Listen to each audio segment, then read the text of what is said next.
കഴിഞ്ഞ ദിവസം Canadian immigration minister ഒരു വാർത്താ സമ്മേളനം വിളിച്ചു ചേർക്കുകയും അതിൽ പല കാര്യങ്ങളും ഡിസ്കസ് ചെയ്യുകയും അറിയിപ്പുകൾ നൽകുകയും ചെയ്യും. അതിലൊന്നാമത്തെ ഒരു കാര്യമാണ് ഇനി മുതൽ ഫ്ലാഗ് പോളിംഗ് ടെമ്പററി ഫോറിൻ വർക്കേഴ്സിന് ഇവിടെ സാധ്യമല്ല എന്നുള്ളത്. അതോടൊപ്പം തന്നെ വിസിറ്റേഴ്സായിട്ട് വരുന്നവർ, പിന്നെ നമുക്കറിയാം സ്റ്റുഡൻസ് ആയിട്ടുള്ളവരൊക്കെ ഫ്ലാഗ് പോളിംഗ് ചെയ്യാറുണ്ട്. ഫ്ലാഗ് പോളിംഗ് പറഞ്ഞിട്ടുണ്ടെങ്കിൽ നമ്മൾ അതിർത്തിയിൽ ചെന്നിട്ട് അവിടെ പുറത്ത് കടന്ന ശേഷം തിരിച്ച് ഓഫീസേഴ്സിനെ കണ്ട് പേപ്പർ ആപ്ലിക്കേഷൻ കൊടുക്കുന്ന ഒരു രീതിയാണ് വിസ എക്സ്റ്റൻഷന് വേണ്ടി.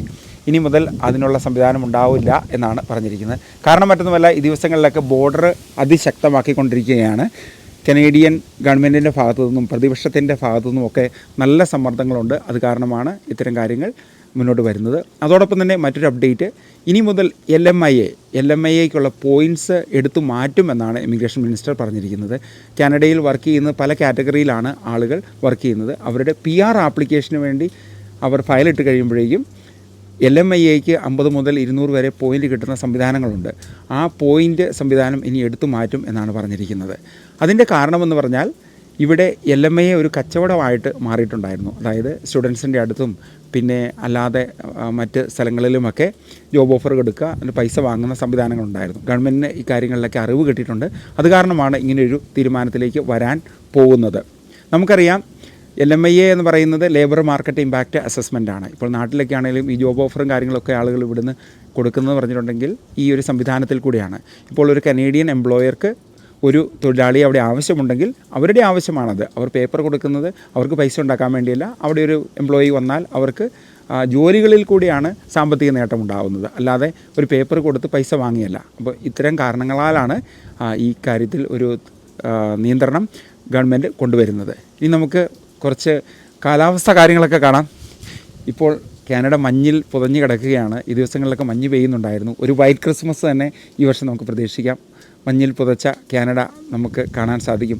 ഈ വർഷം പ്രത്യേകിച്ചും ശൈത്യദിനങ്ങൾ 20ഓളം കുറവായിരുന്നു എന്നാണ് രേഖകളും സ്റ്റാറ്റിക്സും ഒക്കെ പറയുന്നത്. അതിൻ്റെ ഒരു പ്രധാന കാര്യം എന്ന് പറഞ്ഞത് ആഗോള താപനം തന്നെയാണ്. ഈ ദിവസങ്ങളിലൊക്കെ മഴ പെയ്യുന്നുമുണ്ടായിരുന്നു. കാനഡയിലെ നോർത്ത് വെസ്റ്റ് ടെറിട്ടറിയിലെ ഒരു സ്ഥലമാണ് നിങ്ങൾ ഇത് കാണുന്നത്. ഈ സ്ഥലത്താണ് ലോകത്തിലെ ഏറ്റവും തണുപ്പ് അനുഭവപ്പെടുന്ന സ്ഥലം എന്നറിയപ്പെടുന്നത്. ആൽബർട്ടയിലെ ഹൈ ലെവൽ, മറ്റ് സ്ഥലങ്ങളൊക്കെ -35 വരെയാണ് സെൽഷ്യസ് വരുന്നത്. ഇപ്പം ഞാനീ പുറത്ത് നിൽക്കുന്നത് -10 ഡിഗ്രിയാണ്. ഫീൽസ് ലൈക്ക് -17 ആണ്. അപ്പോഴേക്കും നമുക്കറിയാം നന്നായിട്ട് ഡ്രസ്സപ്പൊക്കെ ചെയ്ത് വേണം നമ്മൾ പുറത്തൊക്കെ പോകാൻ വേണ്ടി. അതോടൊപ്പം തന്നെ വിൻ്റർ ടയറൊക്കെ മാറാൻ വേണ്ടി ശ്രദ്ധിക്കുക. പ്രത്യേകിച്ചും സ്നോയിൽ ഒക്കെ വണ്ടി ഓടിക്കുമ്പോൾ അല്പം സ്കിഡാവാനൊക്കെയുള്ള സാധ്യതയുണ്ട്. അത് കാരണം നേരത്തെ തന്നെ വണ്ടിയുടെ മെയിൻ്റനൻസും കാര്യങ്ങളുമൊക്കെ ചെയ്തു വരിക.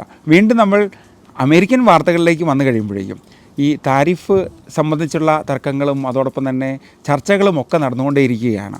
താരിഫ് എന്ന് പറയുന്നത് 25% താരിഫാണ് കനേഡിയൻ ഗുഡ്സിന് അമേരിക്കയിൽ ഏർപ്പെടുത്താൻ പോകുന്നത്.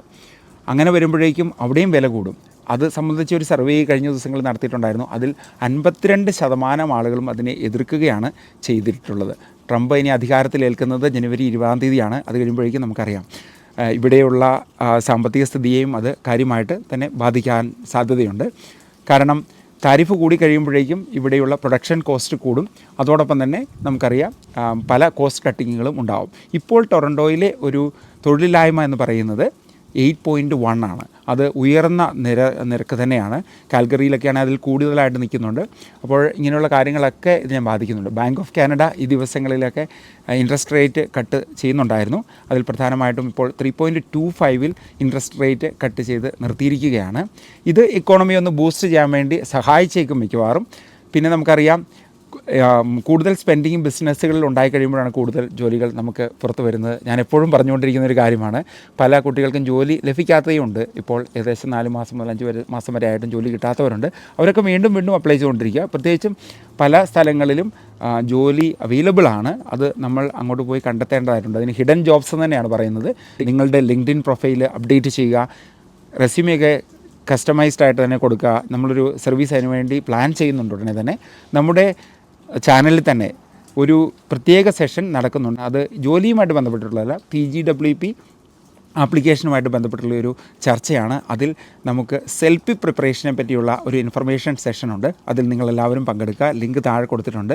നോട്ടിഫിക്കേഷനൊക്കെ അതിനുവേണ്ടി ആക്ടിവേറ്റ് ചെയ്ത് വെച്ചേക്കുക. പോസ്റ്റൽ സ്ട്രൈക്ക് കാര്യങ്ങളൊക്കെ അവസാനിച്ചിരിക്കുകയാണ്. ഇപ്പോൾ ആളുകൾക്ക് പാസ്പോർട്ട്, PR കാർഡ് അങ്ങനെ പല രേഖകളും കൈപ്പറ്റി തുടങ്ങിയിരിക്കുകയാണ്. ഒരു നീണ്ട സ്ട്രൈക്ക് തന്നെയായിരുന്നു. ഇനി ഒരു കൂൾ ഡൗൺ പീരീഡാണ്. അവരുടെ ഡിസ്കഷൻ കാര്യങ്ങളൊക്കെ നടന്നുകൊണ്ടിരിക്കുകയാണ്. ഈ കഴിഞ്ഞ ദിവസം പല വാർത്തകളും എനിക്ക് കാണാൻ സാധിച്ചു. ഈ നഷ്ടത്തിൽ പോകുന്ന കാനഡ പോസ്റ്റിനെ എന്തുകൊണ്ട് പ്രൈവറ്റൈസേഷൻ കൊണ്ടുവന്നുകൂടാ എന്ന് പല ചർച്ചകളും നടക്കുന്നുണ്ടായിരുന്നു. പ്രത്യേകിച്ചും ഗ്ലോബൽ ന്യൂസിലും പല ന്യൂസ് പ്ലാറ്റ്ഫോമുകളിലും അതേപ്പറ്റി വിവരങ്ങൾ കാണാൻ സാധിച്ചു. അതിൽ പ്രധാനമായിട്ടും അവർ റെഫർ ചെയ്തിരിക്കുന്നത് UK, ജർമ്മനി, ബെൽജിയം മുതലായ രാജ്യങ്ങളാണ്. അവിടെയൊക്കെ പ്രൈവറ്റ് സർവീസുകളാണ് പോസ്റ്റൽ സർവീസ് ചെയ്യുന്നതെന്ന് പറയുന്നത്. ജസ്റ്റിൻ ട്രൂഡോ ഗവൺമെൻറ്റിൻ്റെ കാര്യങ്ങളിൽ പല അനിശ്ചിതത്വങ്ങളും അനുഭവപ്പെടുന്ന ദിവസങ്ങളാണിത്. ഈ കഴിഞ്ഞ ദിവസത്തെ ധനകാര്യമന്ത്രിയുടെ ക്രിസ്റ്റിയ ഫ്രീലാൻഡിൻ്റെ രാജി കനത്ത ആഘാതങ്ങളാണ് പൊളിറ്റിക്സിൽ ഏൽപ്പിച്ചിരിക്കുന്നത്. എന്നാൽ കാര്യങ്ങളൊക്കെ ഇപ്പോഴും വളരെ സ്മൂത്തായിട്ടാണ് പോകുന്നതെന്നാണ് റിപ്പോർട്ടുകൾ പറയുന്നത്. ക്രിസ്റ്റിയ ഫ്രീലാൻഡിനോട് കഴിഞ്ഞ ദിവസം സ്റ്റെപ്പ് ഡൗൺ ചെയ്യണമെന്ന് ജസ്റ്റിൻ ട്രൂഡോ പ്രധാനമന്ത്രി ആവശ്യപ്പെടുകയും അതേ തുടർന്ന് അവർ രാജിവെക്കുകയും ചെയ്യുമായിരുന്നു. അതോടൊപ്പം തന്നെ മറ്റ് ഷഫിളുകളും ഇപ്പോൾ നടന്നുകൊണ്ടേയിരിക്കുകയാണ്. അതിൽ പ്രധാനമായിട്ടും ഷോൺ ഫ്രൈസർ, അദ്ദേഹമായിരുന്നു നേരത്തെ ഇവിടുത്തെ ഇമിഗ്രേഷൻ മിനിസ്റ്റർ. അതിനുശേഷമാണ് മാർക്ക് മില്ലർ എത്തിയത്. അദ്ദേഹം ഇപ്പോൾ ഹൗസിംഗ് മിനിസ്റ്ററാണ്. ഹൗസിംഗ് മിനിസ്റ്റർ സ്ഥാനത്തിൽ നിന്നും അദ്ദേഹവും സ്റ്റെപ്പ് ഡൗൺ ചെയ്തിരിക്കുകയാണ്. പുതിയ മിനിസ്റ്റേഴ്സ് അവിടെ സ്ഥാനം വയ്ക്കും. പുതിയ ധനകാര്യമന്ത്രി ഡൊമിനിക് ലെബ്ലാങ്ക് ആണ്. അതോടൊപ്പം തന്നെ നമുക്ക് കാണാൻ സാധിക്കുന്നത് പുതിയ MP-മാരായിട്ടുള്ള ഒട്ടാവ MP ഡേവിഡ് മക്ഗ്വിനിറ്റി ആണ് ഇനി അടുത്ത പബ്ലിക് സേഫ്റ്റി മിനിസ്റ്ററായിട്ട് വരാൻ പോകുന്നത്. അതോടൊപ്പം തന്നെ Nate Erskine Smith housing portfolio മിനിസ്റ്ററായിട്ട് വരാനുമുള്ള സാധ്യതയുണ്ട്. അതിനെപ്പറ്റിയുള്ള കൺഫർമേഷനും കാര്യങ്ങളൊക്കെ നിങ്ങൾക്ക് അറിയണമെങ്കിൽ CBC, Global News, Global Mail ഒക്കെ നോക്കുക. ഞാൻ കാര്യങ്ങൾ വായിച്ച ശേഷം അത് നിങ്ങളോട് ജസ്റ്റ് എക്സ്പ്ലെയിൻ ചെയ്യുന്നതേ ഉള്ളൂ. അപ്പോൾ നമുക്കറിയാം, കഴിഞ്ഞ ആഴ്ചയിലായിരുന്നു നമ്മുടെ കോൺസേർട്ട് കാര്യങ്ങളൊക്കെ. അതൊക്കെ ഭംഗിയായിട്ട് നടന്നു. വളരെ ആക്റ്റീവായിട്ടുള്ള പാർട്ടിസിപ്പേഷൻ കാര്യങ്ങളൊക്കെ ഉണ്ടായിരുന്നു. നമ്മുടെ കുട്ടികളൊക്കെ നന്നായിട്ട് പെർഫോം ചെയ്തു. അതിൻ്റെ കുറച്ച് വീഡിയോകളും കാര്യങ്ങളൊക്കെയാണ് നിങ്ങൾക്കിപ്പോൾ കാണാൻ സാധിക്കുന്നത്.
നമുക്ക് ക്രിസ്മസ് അടുത്തെത്തിയിരിക്കുന്നു. ഇനിയിപ്പോൾ 3 ദിവസങ്ങൾ കൂടിയേ ഉള്ളൂ. ക്രിസ്മസായി.